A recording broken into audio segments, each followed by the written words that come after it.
Sokar Türkiye'nin sunduğu enerji rehberi devam ediyor. Fransa'nın yıllar önce yapmış olduğu tercih aslında bugün Türkiye'nin yapmakta olduğu yerli kaynaklardan daha fazla enerji elde etmek konusunda verdiği karara benziyor. Fransa'nın bu anlamda oldukça tutarlı ve kararlı olduğunu görüyoruz. Sen ne diyorsun? Bence de öyle. Yaklaşık yarım yüzyıl önce bir karar vermişler. Ekonomimizi yeniden onaracağız demişler. Savaş bitti. Sonra da bu ekonominin ihtiyaç duyduğu enerjiyi de yerli kaynaklardan elde edeceğiz demişler. Ağırlığı nükleere vermişler. Bunun yanı sıra termik santraller de inşa etmişler. Kömürden elektrik üretiyorlar. Görüyoruz burada. Yalnız ilginç olan şey şu. Hemen hemen her çeşit enerji santralinin yanı başında ya bir turistik tesis, ya bir tarım arazisi, ya bir çiftlik görmek mümkün bu ülkede. Şu anda burada da öyle. Hemen bir santralin yanı başında görüyorsun kocaman bir arazi var ve burada tarım yapılıyor. Burada tarım yapan insanlara soruyoruz, köylülerle konuşuyoruz. Diyorlar ki biz sanki burada hiçbir şey yokmuş gibi bir hayat yaşıyoruz. Bize hiçbir etkisi yok ve ülkemizin de enerjiye ihtiyacı olduğunu biliyoruz diyorlar. İnsanlara bu kararlılık yansıtılmış devlet tarafından. Onlar ikna edilmiş ve herkes, santralin yanı başında yaşayan, yaşamayan hemen hemen herkes ülkelerinin bu politikasını desteklemişler. Çünkü buna ikna olmuşlar, bu konuda bilgilendirilmişler. Türkiye'de bir karar verdi gerçekten. Yerli kaynaklara ağırlık vereceğiz dedi. Nükleer santralini inşa ediyor. Şimdi yerli kömürle çalışacak yeni nesil termik santraller de inşa edilecek Türkiye'de.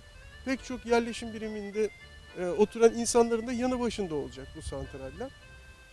Demek ki önemli olan şey oradaki, o bölgedeki insanlarla konuşmak, onları bilgilendirmek, bir toplumsal destek sağlamak bu konuyla ilgili. İnsanları ikna etmek. Onlar ikna olduğu zaman verilen her karar rahatlıkla uygulanabiliyor ve başarılı da oluyor. Bugün Fransa hem Avrupa'nın tarımda bir numarası, turizmde dünyanın bir numarası, aynı zamanda da enerjide Avrupa'nın yine bir numarası. Pek çok ülkeye de enerji ihraç ediyor. Demek ki hepsi aynı anda yapılabiliyor. Evet. Fransa'nın kuzeyindeki Normandiya bölgesi 3 tane nükleer santrale, bir tane de termik santrale ev sahipliği yapıyor. Bu bölgenin bir başka özelliği de çok geniş sahillerinin olması. Arkamda görmüş olduğunuz falezin hemen arkasında Palluel nükleer santrali bulunuyor. Bu santrale birkaç yüz metre uzakta ise işte bu sahil şeridi yer alıyor. Parisliler yaz aylarında bu sahilden denize giriyor.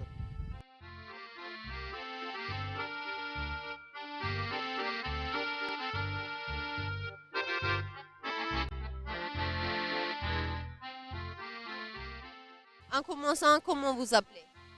Je m'appelle Dacuno Antonio. Et vous vivez ici, en Saint-Laurent-Noir? Tout à fait, ça fait 33 ans exactement que j'habite ici, tout près de la centrale. Ah oui, vous vivez à côté de centrales nucléaires. Et comment ça vous affecte? C'est normal votre vie? C'est comment? Bah, la vie, il faut la prendre normalement. C'est pas parce qu'on habite tout près de la centrale. Bon, c'est vrai qu'il y a des grands risques, il y a bon, peut-être pour la santé, machin, mais bon, le monde a besoin d'énergie actuellement, donc et apparemment aujourd'hui on ne voit que les centrales nucléaires qui fournissent assez d'énergie pour tout le monde, quoi. Donc on a les aliens, mais les aliens, bon, ça vient juste de démarrer, donc il faut attendre quelques années en espérant que les centrales vont disparaître. Mais bon, jusqu'à aujourd'hui, on a peut-être un risque de, comme il se passe ailleurs, mais bon, on ne le souhaite pas, mais question de vivre à côté, bon, on n'a pas trop le choix, mais si ça doit avoir un accident, j'espère que non. Que ça soit à côté ou un peu plus loin, on sera pareil. Donc, Pensent les personnes ici? les gens, bon, on n'y pense pas trop. On essaie d'oublier parce que bon, on a quand même les comprimés qu'on a tous les ans. En cas d'accident de la centrale, on a un comprimé à prendre tous les ans si jamais il y a quoi que ce soit, un accident. Mais est-ce que c'est fiable, est-ce que c'est pas fiable? Donc j'espère ne jamais l'utiliser. Hein. Mais Il y a beaucoup de centrales nucléaires. beaucoup trop même. Beaucoup trop parce que bon, d'après ce qu'on voit, aussi bien ici qu'à Dampierre, alors que Dampierre c'est très près d'ici, Donc c'est quand même un grand risque, mais bon, En région Loire, il y a beaucoup de... ouais, il y en a une, deux, trois. Trois déjà, rien que dans le centre. Bon, après, dans le sud, il y en a plusieurs, mais bon, on ne voit pas d'autres moyens que les centrales nucléaires. Donc aujourd'hui, est-ce que plus tard, on va réussir à les éliminer? C'est ce que tout le monde souhaite, hein, mais bon, surtout pour nos enfants plus tard. Mais aujourd'hui, bon, nous sommes obligés de vivre avec. Hein, donc malheureusement, Monsieur, vous vivez ici et vous faites l'agriculture ici à côté de deux centrales nucléaires, Paluel et Penly. Comment ça vous dérange ou quoi et comment la qualité de votre vie? Oh bah, ça dérange. Moi personnellement ça me dérange pas parce que y a pas, pour l'instant il n'y a pas encore eu de problème. Et puis maintenant qu'il y a les éoliennes qui viennent un peu partout, ça va peut-être pas être plus mal. Ça va donner un petit peu de.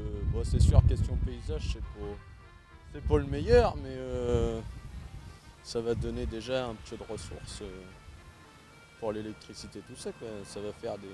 C'est déjà plus économique que de faire tourner des centrales nucléaires. Donc c'est vrai que les centrales, c'est bien gentil parce qu'on en a besoin, mais si un jour il y a vraiment des accidents, il faut s'y attendre, quoi.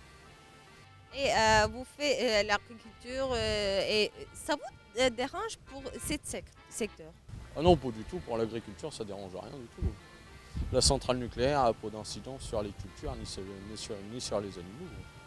Il n'y a pas de radioactivité ni rien. Tout le monde disait que les centrales nucléaires, il y a de la radioactivité, mais sur les cultures, tout ça, il n'y a rien à voir. Il n'y a pas d'incidence dessus. Donc, après, chacun a son opinion, mais pour moi, c'est le mien. Donc,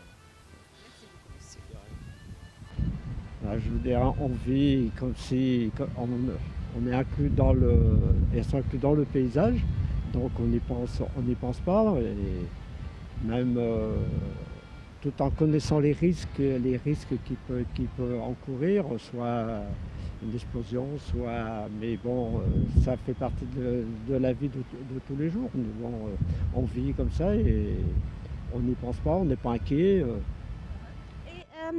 Et la qualité de l'air aussi. Et, par exemple, vous pouvez expliquer aussi comment vous vivez la qualité de votre vie et votre santé.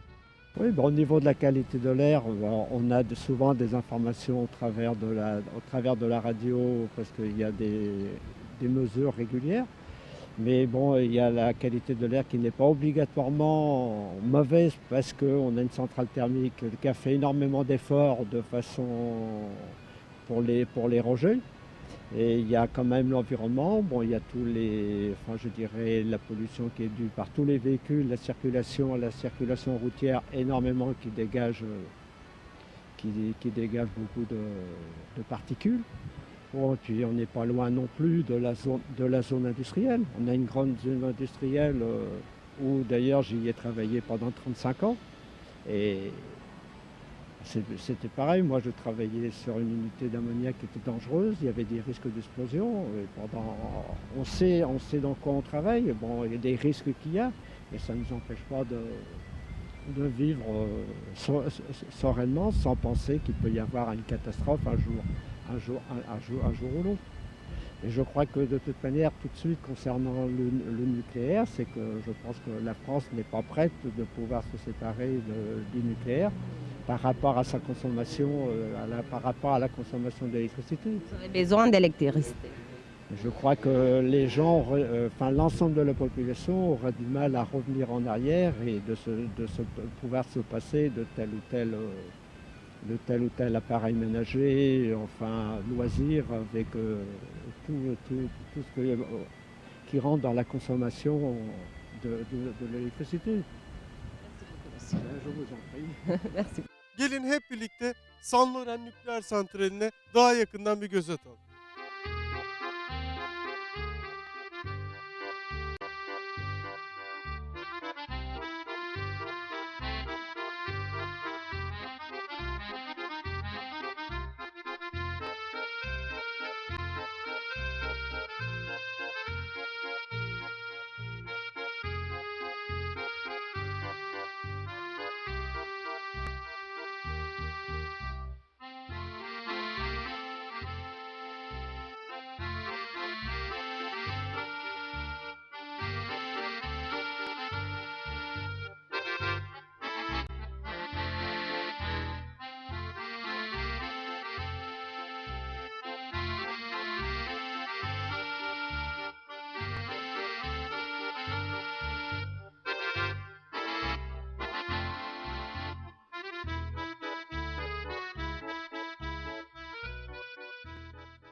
Fransa elektriğinin %85'in nükleer enerjiden elde ediyor. Bu da Fransa'yı aslında çok güçlü bir konuma, hatta dünyanın ilk sıralarına yer almasına neden oluyor, değil mi? Evet, doğru söylüyorsun. Aslında nükleer denince insanların aklına önce iki ülke geliyor. Biri Amerika Birleşik Devletleri, biri de eski adıyla Sovyetler Birliği, şimdiki adıyla Rusya.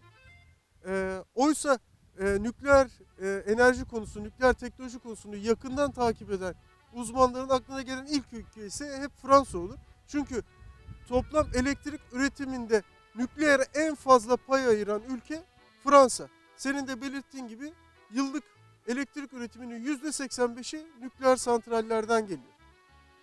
Bu çok önemli Fransa için. Çünkü görmüş olduğun gibi nükleer santraller tarım arazileriyle, turizm bölgeleriyle, şehirlerle, yerleşimlerle bir arada bulunuyorlar bu ülkede. Ki içinde bulunduğumuz bu Loire Vadisi, bu nükleer santralin içinde bulunduğu bölgede aslında Fransa'nın hem bir tarım bölgesi hem de çok önemli bir turizm bölgesi. Burası şatolar bölgesi. Fransa'nın en çok turist çeken bölgelerinden bir tanesi. Buradaki şatoları yılda binlerce turist ziyaret ediyor. Ayrıca bu şatoların çoğunda şarap üretiliyor. Etrafı üzüm bağlarıyla çevrili bu şatoların ve buralarda üretilen şaraplar da dünyanın en kaliteli şarapları arasında yer alıyorlar. Ki yanı başında da böyle bir nükleer santral bulunuyor. Bu Loire Vadisi aslında Loire Nehri'nin kıyısına denen isim. Loire Nehri'nin üzerinde aynen bu santral gibi 13 tane daha nükleer santral var. Bu anlamda çok önemli bir bölge aslında Fransa açısından. Çok doğru söylüyorsun. Hem enerji açısından çok önemli hem de turizm açısından çok önemli bir bölge. Hem de tarım açısından çok önemli. Çünkü o Fransız şarabı dediğimiz şarabın en kaliteli ürünleri de bu bölgede çıkıyor. En kaliteli üzümler bu bölgede yetişiyor. Yani nükleer santraller bu bölgenin turizmine ya da tarımına herhangi bir olumsuz etkide bulunmamış. Bunu anlıyoruz. Fransa'daki nükleer dosyamızın sonuna geldik. Dileriz ki Türkiye'nin de yeni başlayacağı nükleer macerası Fransa'nınki kadar başarılı ve güvenli olur.